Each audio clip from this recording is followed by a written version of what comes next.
समाजामध्ये चांगलं काम करणाऱ्या व्यक्तींची दखल घेऊन त्यांना सन्मानित करण्याचा राहता प्रेस क्लबचा उपक्रम कौतुकास्पद आहे। डॉक्टर इंद्रवदन दोडिया आणि त्यांच्या पत्नी उषा दोडिया यांचं कार्य प्रेरणादायी आहे। शिर्डीच्या नगराध्यक्षा योगिता शेळके यांनी सर्व सहकारी नगरसेवकांच्या मदतीनं शिर्डी शहर स्वच्छ केलं। कुठल्याही क्षेत्रामध्ये काम करताना मीपणाची हवा डोक्यात शिरू न देता पाय जमिनीवर ठेवून काम केलं तरी यश मिळतं, असं प्रतिपादन जिल्हा परिषदच्या अध्यक्षा सौभाग्यवती शालिनीताई विखे पाटील यांनी केलं। अभिनंदन केलं पाहिजे, कारण सर्वच कामं करतात, पडद्यामागची भूमिका करणारे भरपूर असतात, परंतु आपण जर एखादं चांगलं काम केलं तर निश्चितच त्याला जर प्रेरणा दिली तर निश्चितच शहराचं सुद्धा चांगलं काम करण्याची प्रेरणा आपल्याला मिळत असते आणि तो सुद्धा चांगलं काम करण्यासाठी आपल्यामध्ये साथ मिळत असतो। आज साईबाबाच्या संदर्भात आपण बघतो वर्षानुवर्ष श्रद्धा आणि सबुरी हे जे साईबाबांचं ब्रीदवाक्य आहे, निश्चितच तुमच्या आमच्यामध्ये आपल्या हृदयामध्ये त्यांनी स्थान केलेलं आहे। श्रद्धेने जर काम केलं तर निश्चितच साईबाबांचा आशीर्वाद आपल्याला मिळत असतात आणि आपल्या प्रेसने आपल्या पाठीवर जी काही स्वाद दिलेली आहे साईबाबाची, निश्चितच साईबाबांचे आशीर्वाद तुम्हाला आम्हाला सर्व मिळालेले आहे। राहता येथील साध्वी प्रीती सुधाजी शैक्षणिक संकुलात राहता प्रेस क्लब तर्फे सावळीवीर येथील सेवाभावी डॉक्टर दोडिया आणि त्यांच्या पत्नी उषा दोडिया तसेच शिर्डीच्या नगराध्यक्षा योगिता शेळके यांचा मानपत्र देऊन सत्कार करण्यात आला। तसेच साध्वी प्रीती सुधाजी शैक्षणिक संकुलातर्फे त्यांना सन्मान चिन्ह देण्यात आलं। त्यानिमित्ताने आयोजित कार्यक्रमात त्या बोलत होत्या। कार्यक्रमाच्या अध्यक्षस्थानी प्राचार्य इंद्रभान डांगे होते। याप्रसंगी doctor PG. Gunjal, doctor MY. Deshmukh, अभियंता शरद निमसे, प्राचार्य ज्ञानेश डांगे, स्नेहलता डांगे, पूनम डांगे, रोटरीचे उपप्रांतपाल राजेंद्र कोते आदी हजर होते। याप्रसंगी बोलताना प्राचार्य डांगे म्हणाले की राहता प्रेस क्लबतर्फे गेल्या 5 वर्षांपासून हाती घेतलेल्या उपक्रमामुळे अनेक सेवाभावी व्यक्तींचे कार्य समाजासमोर आले आहे। चांगल्या कामाची प्रशंसा आपण करायला हवी।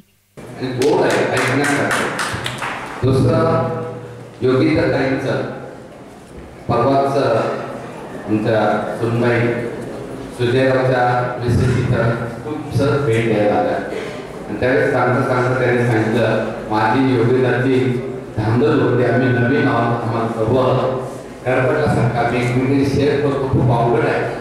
आम्ही इथून 700 मुलांचे स्केटिंग रॅली नेली, त्यावेळेस पहिल्यांदा तिथं भेट झाली, त्यांनी आमचं स्वागत केलं। खरोखर एक तणाव असतो, टेन्शन असतो, या क्षेत्राचा अनुभव नाही, पण योग्यता योग्य अशी नगराध्यक्ष योग्यता योग्य आणि पाठीमागं न भरे अभय आहे, त्यामुळे त्याचं काही कारण नाही। माझ्या विद्यार्थ्यांनी 20-25 वर्षापूर्वी श्रेणीचं सुंदर वर्ग। तर सत्कारमूर्ती डॉक्टर दोडिया आणि नगराध्यक्षा शेळके, नगरसेवक मंगेश त्रिभुवन यांची भाषणं झाली। आणि नंतर मी माझी प्रॅक्टिस चालू केली। प्रॅक्टिसला आता 45 वर्ष पूर्ण होत आहे। तो काळ असा होता की डॉक्टर फार कमी होते।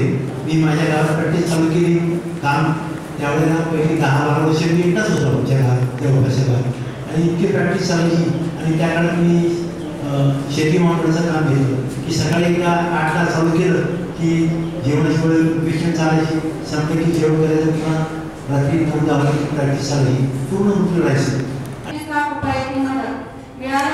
शिर्डी शहर स्वच्छ भारत अभियान देशात पहिल्या 5 मध्ये येण्यास कुठाही अडथळा राहणार आहे आणि ही साईबाबांच्या आशीर्वादाने आमचा पहिला क्रमांक देखील आहे।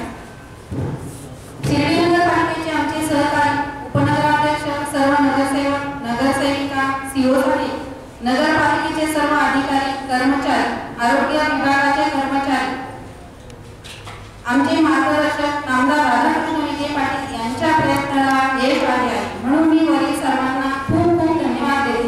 मला व्यक्तीला शिर्डी शहराची स्वच्छता करता आली नसती, या सर्व सहकाऱ्यांचा करता आहे। स्वच्छतेच्या कामासाठी शिर्डी ग्रामस्थांनी सुद्धा मदतीचा हात पुढे केला। शिर्डी शहर साफ, स्वच्छ व सुंदर व्हावं, ग्रीन शिर्डी या सेवाभावी ग्रुपचे देखील प्रयत्न सुरू होते। जागृतीचा प्रयत्न करत होते, मी त्याच्यामध्ये सहभागी झालो होतो बऱ्याचदा। मग आमच्याकडे अधिकृत असे भैया नगराध्यक्ष झाले, त्यांना पूर्वीपासूनच स्वच्छतेची आवड होती आणि आहे। तुम्ही त्यांच्या हॉटेलमध्ये गेले तर तुमच्या लक्षात येईल की त्यांच्या लॉबीमध्ये एक स्पेशल बाई सतत पोछा मारत असते, त्याच्यामुळे तुम्हाला त्यांच्या स्वच्छतेची आवड लक्षात येईल। तर शिर्डीमध्ये काम करत असताना जो शिर्डीचा दक्षिणी भाग आहे त्या ठिकाणी स्वच्छता कशी करावी, काय करावी, नगरपालिकेत शिर्डी शहरात प्रवेश करताना ज्यावेळी ओढा दिसतो त्याच्यामध्ये घाण होती, घाण साफ करताना मग त्याचा ठराव घ्या, त्याची मीटिंग करा, त्याचं टेंडर काढा, त्याचं सर्व प्रोसेसला हातात देऊन त्यांनी डायरेक्ट माणसं बोलावली. प्रेस क्लबचे उपाध्यक्ष दिलीप खरात यांनी सर्वांचे स्वागत केले, तर एस9 न्यूजचे संचालक तथा संपादक ॲडव्होकेट सागर हिवाळे यांनी उपक्रमाची माहिती दिली, तर अमोल वाघमारे यांनी आभार मानले. न्यूज रिपोर्टर संदीप वावळ, एस9 मीडिया, राहाता.